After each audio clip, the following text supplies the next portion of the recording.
And a pile of good fish bones. A pile of good fish bones. It might be bad too. Bad if you get them in your throat. You know what else is bad? Getting hit by one of those when you're casting. Welcome back to M Hood Fishing, everybody.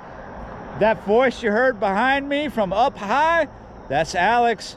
Him and I, like I told you, we're out west around Thibodaux, off the side of a highway, trying to not get killed. It's about mid-morning right now. Alex is doing some perch fishing underneath a cork, and I am going to just throw a speed worm weightless on a 3/0. Alex has got a stick for us in case we need to build a house out here on the side of the road. 3/0 offset gamma guts. Yeah, you're right. So today we're going to do a multi-species trek out here west. Hopefully we have some shoe pick in it. That's why we like to come out here. Perch and bass and catfish, maybe some gar. Now, not all the spots we're going to stop at are going to be bar ditches with this kind of ruckus, this kind of racket going on behind us. Some of them will. This one might be the loudest. I get kind of nervous when I hear a rumble strip down there. We're only going to spend a few minutes here or something. Alex wanted to try and catch some perch, even though I got plenty, but I think he wants some for himself for other things. I'm just going to work in front of this grass line, see if there's anything hanging out. Now, the speed worm is a good choice for getting a reaction strike at this time of day when the fish aren't really feeding heavily. However, when you're in a spot like this that is known to have shoe pick in it, the speed worm might not be your best choice because it's not so compact, right? You're going to end up having it bit in half. There's our bait. There you go. All right, Alex got a few gill. I got a few zilch. We're gonna move on, hopefully someplace quiet. And just like that, here we are, a quiet spot. I've fished this spot a few times with Alex in the past over the last few years that we've been coming out here. We're gonna start off just like I left. We're gonna throw the speed worm for just a little bit, and then we're gonna switch to something different here. All these spots are outside of Thibodaux in the Chack Bay area, Cramer area, various roads. That's as close as I'm going to get to telling you where they're at.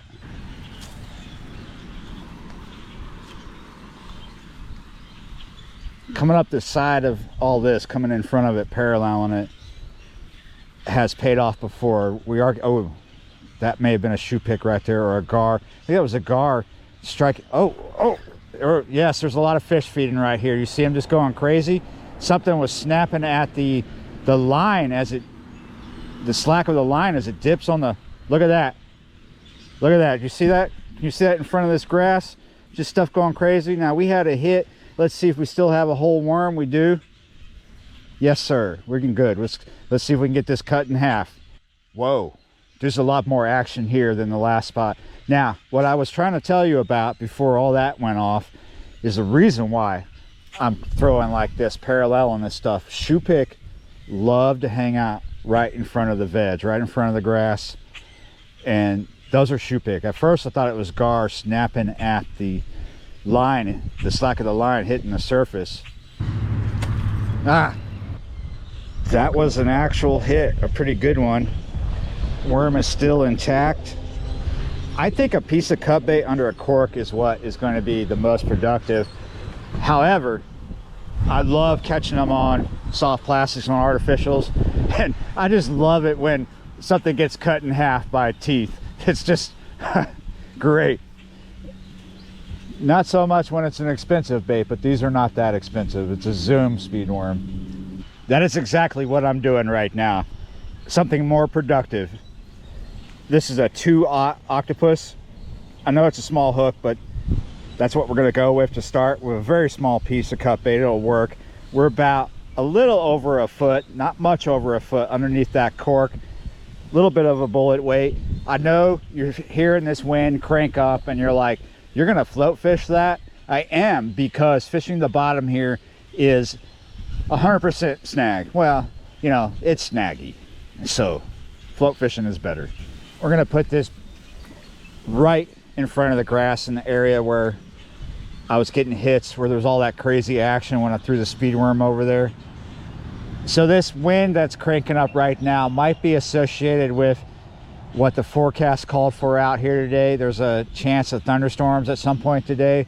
I don't think it's massive, but we might see a downpour here or there today out here. It's not enough to make us not want to come out here or to leave when it happens. We'll just sit in the car and wait for it to happen and finish. I'm getting absolutely no joy with anything, so let's start catching something. We'll fish this worm on a size 6 Aberdeen underneath the cork, close in. There's a lot of carp here all of a sudden going nuts. They might be spawning. They're just thrashing here and there and all about.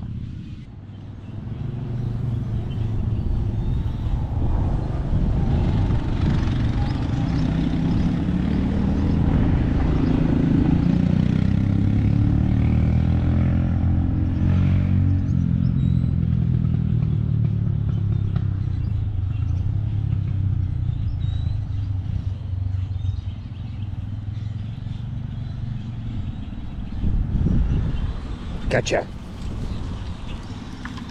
Look at that. That is fired up.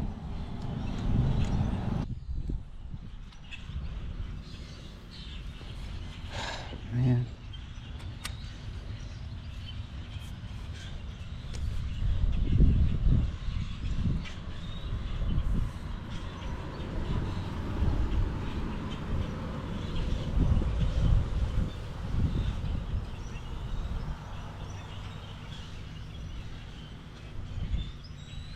Got you that time.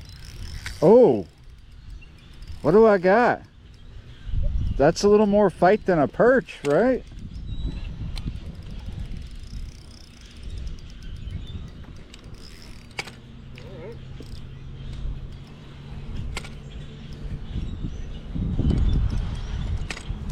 Hand me that net that's right by there, by you.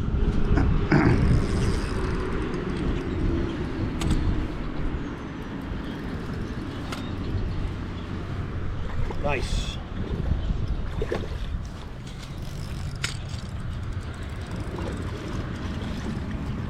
It's a nice cat. You got it. Nice. Ooh, look at the head on that fish. That's a nice channel right there.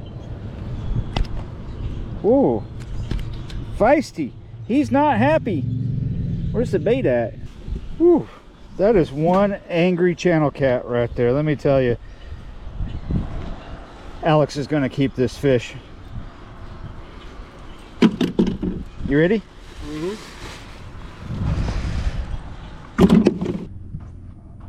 Well, it was fun at that other spot, just a few fish. We come to one of our favorite spots out here in Cramer. Really chill, really quiet. Oh, there we go, got it out. That's what's up with this spot. We always want to get our corks right in front of that far grass line. Wind and current is taking us this way, back into the swamp. This way is like, you can get into Des Allemands or something, but we're gonna have boat traffic ripping around that corner, slowing down right in front of us. I'm tying up a bottom rig here. We're gonna do what I've been doing a lot lately. Until I pretty much started the channel, this rig here. It's just a real primitive dropper loop. It's not the right way to do it. That's just 2 overhand knots right there. And then we gotta put the lead on. 3/0 Kale, that's what that is. Just some hook banging around in the box. And that is a coffin lead sent to me by a subscriber. Thank you. 1 ounce. With this rig, it's important that your loop and your lead line are not the same distance. This is about half. You see the lead's down here. You could either put the lead here or where the lead is now. So the way this is attached is what we call a cow hitch. So that means I can change this hook out. The cow hitch is the beauty of this rig, because I might want to go from this piece of cut bait to a night crawler. Therefore, I might want to drop the hook size down for that. So the idea of putting cut bait on the bottom here isn't just to get a shoe pick, it's catfish, because this is a catfish spot. We have caught them here before. And when you first come here right now, at first glance, you think this is just a stick. It's a rod holder. See, I pulled that hook out. I don't know, somebody did that. Kudos to you, bro. Gotcha. Look at that, Alex. My first green trout of the day.